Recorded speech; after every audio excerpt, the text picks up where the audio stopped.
नमस्कार बच्चों, मैं गोपाल केसी।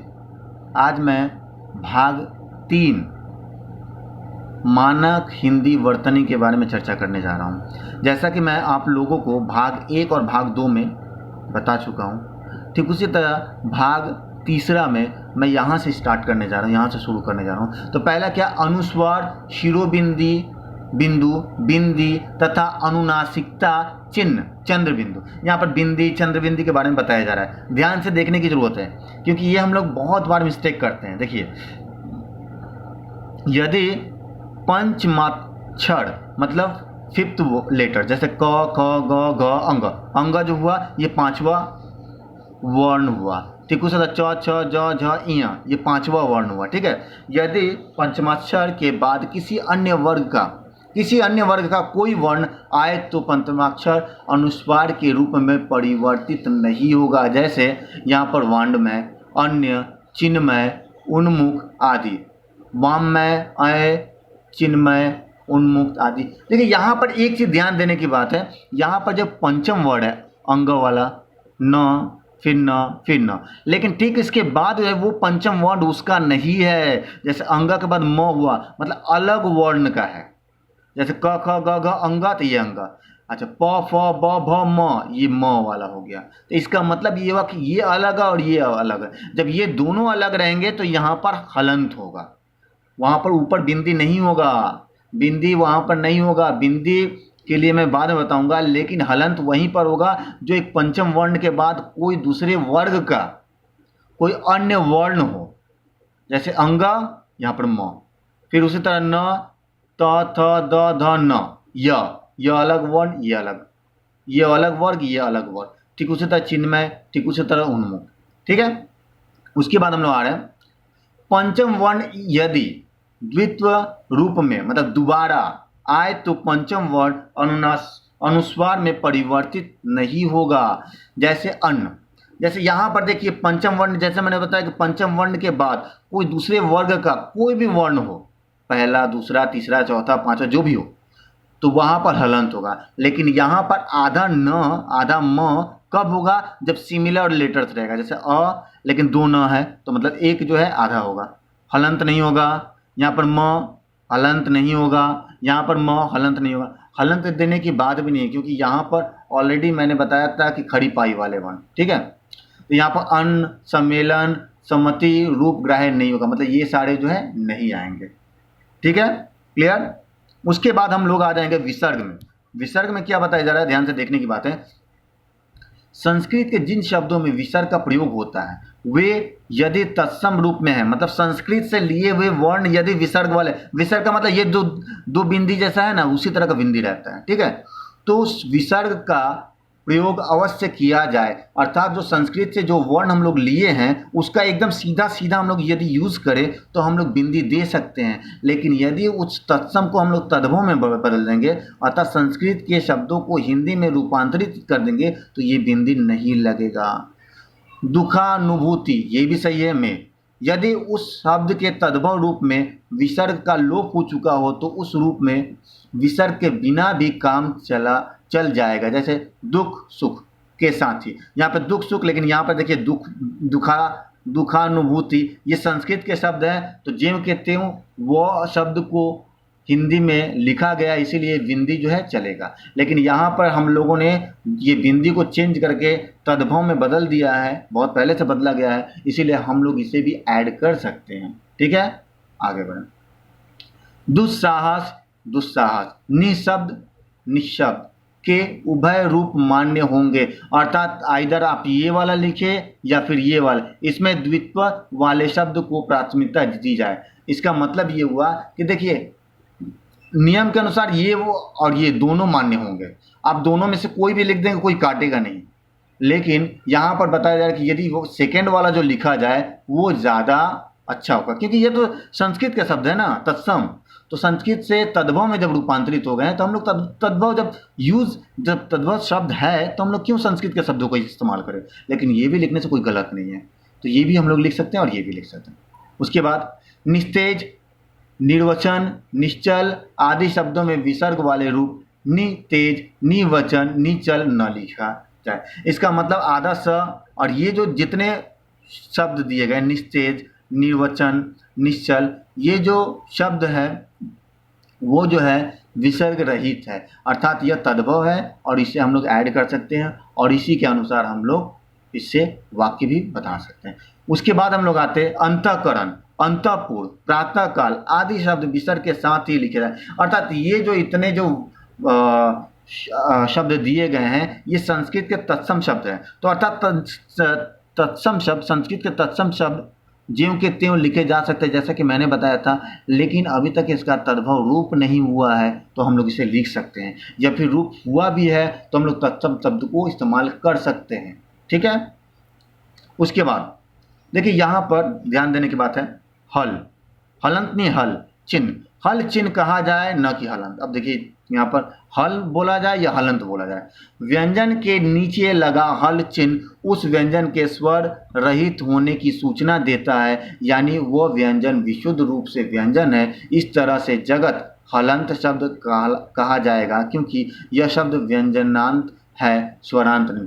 अर्थात यहाँ बताया हल और हलंत, हल का मतलब होता है एक वर्ड जब व्यंजन का रहता है उसके नीचे यदि हलंत दे देंगे तो ये जो है हल हो जाएगा, लेकिन हलंत का मतलब यहाँ पर 3-4 वर्ड दिए गए हैं जिससे एक शब्द बनाया गया है, जैसे जगत, तो इसके नीचे यदि हलंत दिया जाए तो इसको हलंत हम लोग मान सकते हैं। ठीक है। और यहाँ पर जैसा कि हल जो दिया गया है तो इसे हम लोग स्वर के बिना जो है जानेंगे। ठीक है। जैसे यहाँ पर चिन्ह, बुढ़ा, विद्वान, लेकिन अभी जो है हल का इस्तेमाल हम लोग ज़्यादा नहीं करते, हलंत का इस्तेमाल करते हैं, इसीलिए मैं भी चाहूँगा कि आप लोग भी इसे हलंत ही बोले। हलंत का मतलब ये हुआ कि स्वर रहित व्यंजन। ठीक है। उसके बाद स्वन परिवर्तन, स्वन परिवर्तन क्या होता है भाई? देखिए, संस्कृत मूलक तत्सम शब्दों की वर्तनी को ज्यों का त्यों ग्रहण किया जाए, जैसा कि मैंने पहले ही बताया, ज्यों का त्यों ग्रहण किया जाए, अतः ब्रह्मा को ब्रह्मा, चिन्ह को चिन्ह, उरीण को उरीण में बदलना उचित नहीं है। अर्थात संस्कृत के जो शब्द दिए गए ब्रह्मा, चिन्ह, उरीण, तो वो जो है वो मान्य है तो उसे ही लिखे, उसे चेंज करने की जरूरत नहीं। इसी प्रकार ग्रहित, दृष्टव्य, प्रदर्शनी, अत्यधिक, अनधिकार आदि अशुद्ध प्रयोग ग्राह्य नहीं है, अर्थात ये जो है शुद्ध शब्द है, इनके स्थान पर क्रमशः ग्रहित, द्रष्टव्य, प्रदर्शनी, अत्यधिक, अनधिकार ही लिखना चाहिए, अर्थात जो है उसे हम लोग लिख सकते हैं। स्वन परिवर्तन का मतलब ये हुआ कि संस्कृत के जो वर्ड परिवर्तन किए जा सकते हैं उसे करना उचित है, लेकिन हम लोग जोर जबरदस्ती से उसे चेंज नहीं कर सकते हैं। ठीक है। अब आता है ऐ और औ का प्रयोग। हिंदी में ऐ और औ का प्रयोग दो प्रकार के उच्चारणों को व्यक्त करने के लिए किया था। पहले प्रकार का उच्चारण है और आदि में मूल स्वरों की तरह होने लगा है, जबकि दूसरे प्रकार का उच्चारण गवैया, कौवा आदि शब्दों में संध्यक्षरों के रूप में आज भी सुरक्षित है। दोनों ही प्रकार के उच्चारणों को व्यक्त करने के लिए इन्हीं चिन्हों ऐ औ का प्रयोग किया जाए, जैसे गवैया, कौवा आदि संशोधनों की आवश्यकता नहीं है।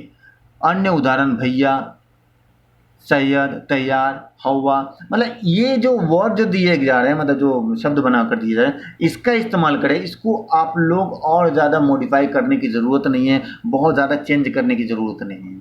ठीक है।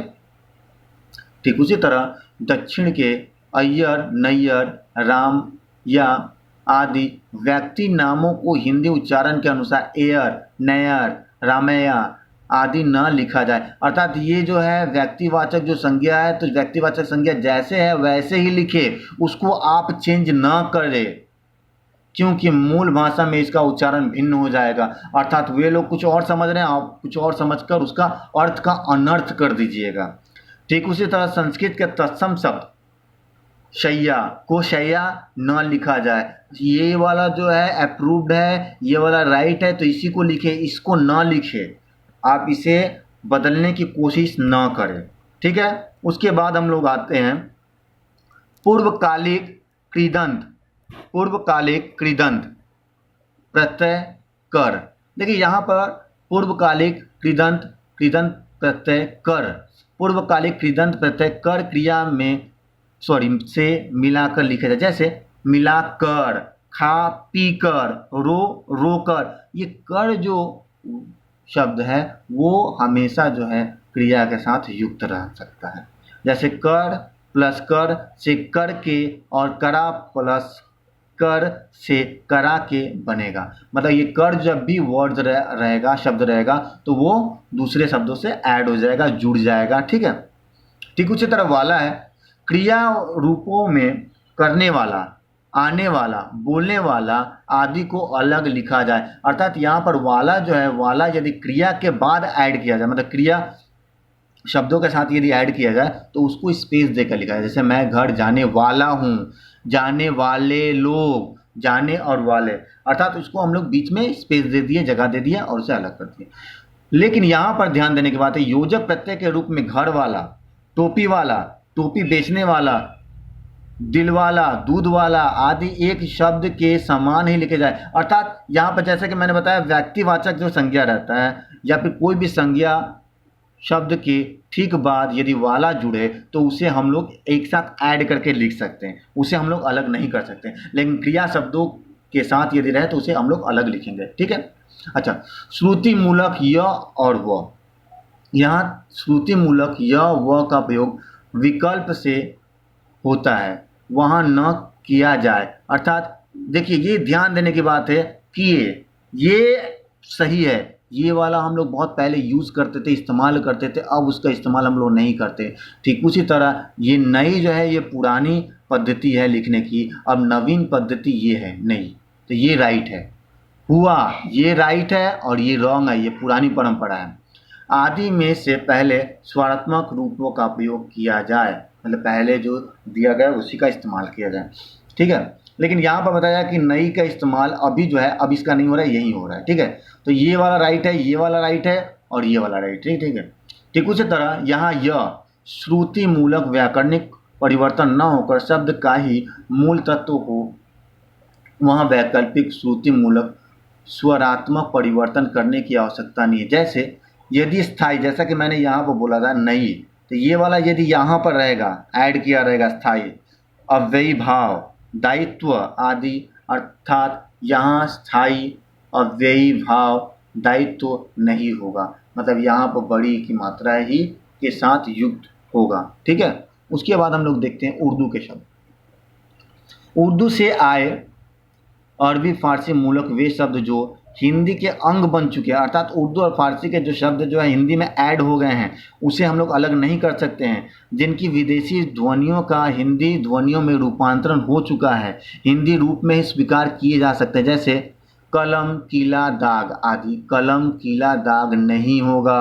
अर्थात ये वाला जो हम लोगों ने के ग्रामर में है, जो हम लोग के व्याकरण में है, तो इसी हम लोग ऐड करेंगे, ये गलत हो जाएगा।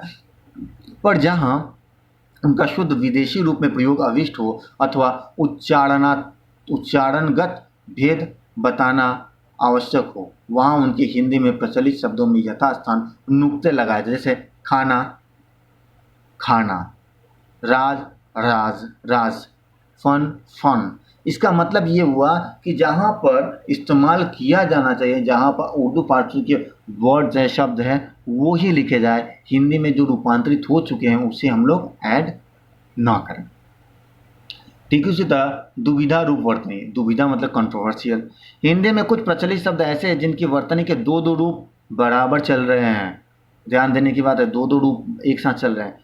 विद्वत समाज में दोनों रूपों की एक सी मान्यता है। कुछ उदाहरण देखिए, दोनों रूप सही है, ये गर्दन भी सही है, गर्दन भी सही है, गर्मी भी सही है, गर्मी भी सही है, बर्फ भी सही है, बर्फ भी सही है, बिल्कुल भी सही है, बिल्कुल भी सही है, सर्दी भी सही है, सर्दी भी सही है, कुर्सी भी सही है, कुर्सी भी सही है, भर्ती भी सही है, भर्ती भी सही है, फुर्सत भी सही है, फुर्सत भी सही है, बर्दाश्त, बर्दाश्त, वापस, वापिस, आखिरकार, आखिरकार, बर्तन, बर्तन, दोबारा, दोबारा, दुकान, दुकान, बीमारी, बीमारी आदि। इन वैकल्पिक रूपों में से पहले वाले रूप को प्राथमिकता दी है। लेकिन यहाँ पर दोनों रूप जो बताया जा रहा है कि दुविधा वाले, जैसा कि मैंने बताया कि दोनों रूप को ऐड किया जाता है, लेकिन हम लोग यूज़ करने के बाद उसके बाद धीरे धीरे अभी जो हम लोग थोड़ा हायर क्लास में जाते हैं तो अब जो है हम लोग ये वाला इस्तेमाल करते हैं प्रथम, जैसे ये गर्दन, ये गर्मी, ये वर्ड,